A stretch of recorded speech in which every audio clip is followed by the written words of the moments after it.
My name's Olivia Chen. I'm a 35-year-old corporate lawyer, happily married to Mark, with a 5-year-old daughter, Emily. To outsiders, we look like the ideal suburban family. I've put in countless hours balancing my career and family, and I thought I was doing a pretty good job. Mark, my husband, is a successful sales executive. Charming, charismatic, the whole package. We met in college and married soon after graduation. Life seemed perfect at first. But lately, Mark's behavior has changed. He's become subtly controlling, asking where I've been, who I'm talking to. I brushed it off as work stress, but the nagging feeling lingered. Then there are my in-laws, Robert and Linda. They've never approved of me working full-time. Last Thanksgiving, Linda looked at me pointedly and said, "Olivia, don't you think Emily needs her mother at home more?" I nearly choked on my turkey. "Emily's doing great, Linda. She's top of her class and loves her after-school activities," I replied, keeping my voice steady. But she pressed on. "Well, I just think children need a strong maternal presence." Mark interjected, "Mom, we've talked about this. Olivia's career is important to her." I shot him a grateful look, but couldn't help noticing how he phrased it, to her instead of to us. My best friend and colleague Jessica has raised concerns about Mark. "Liv, are you sure everything's okay at home?" she asked, her brows furrowing. I usually laugh it off, but sometimes I wondered if she saw something I didn't. My brother, Michael, a detective, isn't a fan of Mark either. At Emily's birthday party last month, I caught him confronting Mark. "I got my eye on you, buddy. Olivia might not see it, but I know your type." Mark snapped, "Back off, Michael. What happens in my family is none of your business." I broke up the tension, but a chill settled in my stomach. Still, I thought we were making it work. Then, last Friday, Mark dropped a bombshell. "Olivia, my parents want to take Emily for the weekend while we're at the conference," he said. I froze.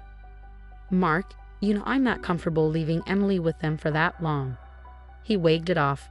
"Come on, they're her grandparents." I was exhausted after a grueling work week, and against my better judgment, I agreed. Little did I know that decision would change our lives forever. We returned from the conference early. A panel had been canceled, and I was eager to see Emily. But when we pulled up to the in-laws' house, an eerie quiet hung in the air. Usually Linda had the TV blaring. "Hello? Anyone home?" I called, stepping inside. Silence. My heart began to race as I searched room by room. Then a faint whimper came from the bathroom. I rushed over, my hands shaking as I turned the doorknob. Nothing could have prepared me for what I saw. Emily sat huddled in the corner, her blue dress stained with blood, trembling. "Oh my God, Emily," I cried, rushing to her. "Baby, what happened?" She just stared at me, wide-eyed and terrified. When I tried to touch her, she flinched, recoiling from me. "Emily, sweetie, it's Mommy. You're safe now." "Emily," I whispered, trying to soothe her trembling frame. "Can you tell me what happened?" She mumbled something, her voice barely audible. "What was that, honey?" "Grandpa's game," she whispered, then burst into tears. Just then, I heard footsteps. It was Mark, his reaction throwing me off. "Oh, it's just a nosebleed," he said, too casually, grabbing a washcloth and wiping Emily's face like it was no big deal. "Mark, look at her. We need to take her to the hospital." "Don't be dramatic, Olivia. Kids get nosebleeds all the time." I was about to argue when Robert and Linda rushed in, feigning surprise.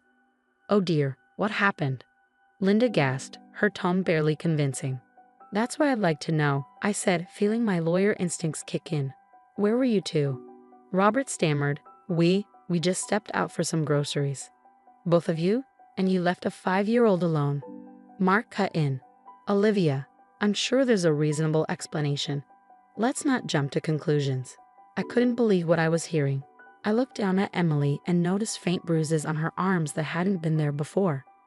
"We're taking her to the hospital now," I said firmly. Mark grabbed my arm. "No, we're not. You're overreacting, as usual. We're going home." "Overreacting?" "Our daughter was covered in blood.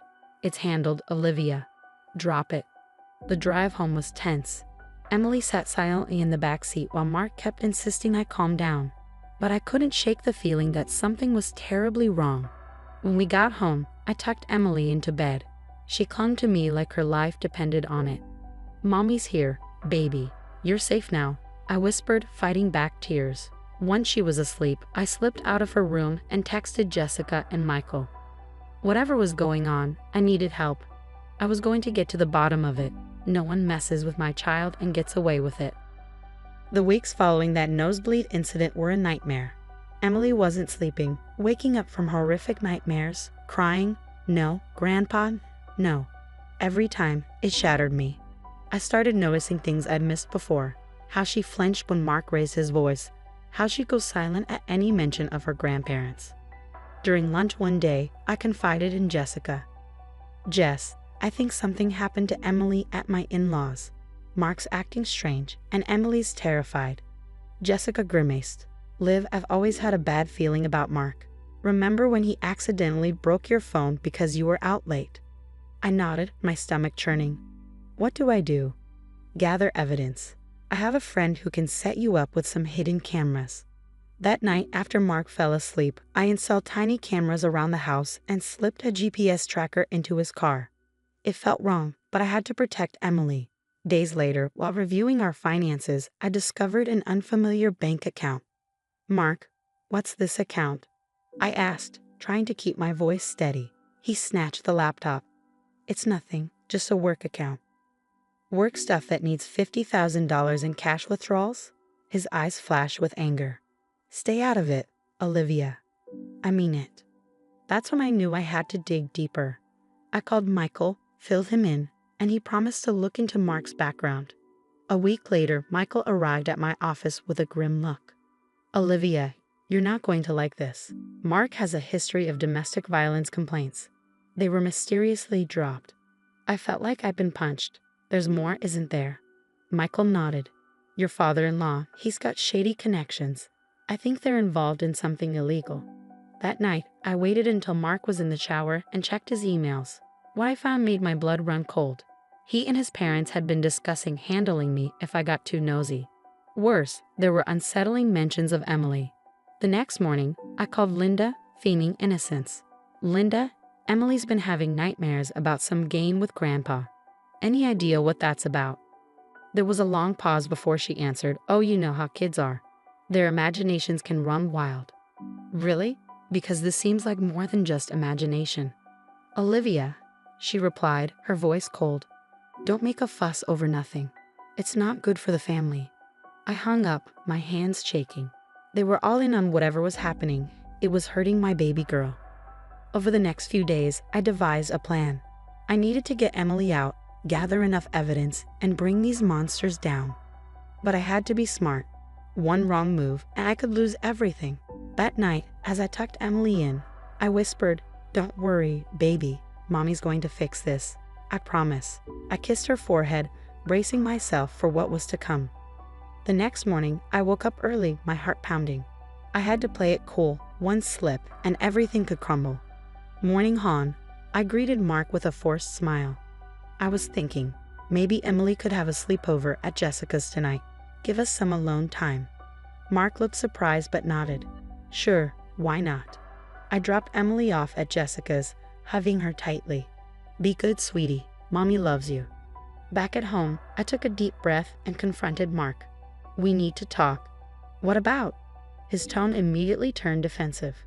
I laid out the evidence, his secret bank account, the emails, and Emily's bruises. His face shifted from shock to fury. "You've been spying on me," he snarled. "I've been protecting our daughter." I shot back. "What the hell have you and your parents been doing to her?" He lunged at me, grabbing my arm. "You know, see, you have no idea what you're messing with." I struggled, managing to press the panic button on my phone. "I know enough, Mark. It's over."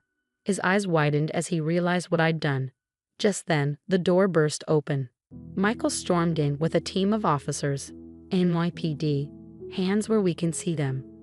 Mark tried to run, but the officers quickly tackled him to the floor. As they cuffed him, he spat, "You'll regret this, Olivia. My family will destroy you." I watched coldly as they led him away. "No, Mark," I said, steady as steel. "You're the one who's going to regret ever laying a hand on our daughter." A year later, life looks very different. We moved to a new city for a fresh start. Emily's in therapy and thriving. Her nightmares have lessened, and she's smiling again. I'm a partner at a new law firm specializing in family law and domestic abuse cases. Now, I use my experience to help others escape situations like mine. Today, as I was preparing for a big case, my phone rang. Mark's new lawyer, probably fishing for an appeal. I deleted the voicemail without listening. That chapter of our lives is closed. Later, as Emily and I planned our weekend movie night with ice cream sundaes, I realized something. We're not just surviving, we're thriving. And those monsters, they're nothing but a fading nightmare. If you discovered a dark secret about your spouse or in-laws that put your child at risk, would you confront them directly or gather evidence first? What would you do differently from Olivia? Share your thoughts in the comments below. Your perspective might help someone in a similar situation. If this story resonated with you, please consider hitting that like button and subscribing to the channel. We share stories that shed light on important issues, and your support helps us reach more people who might need to hear them. Remember, in situations of abuse or danger, prioritize safety and seek professional help.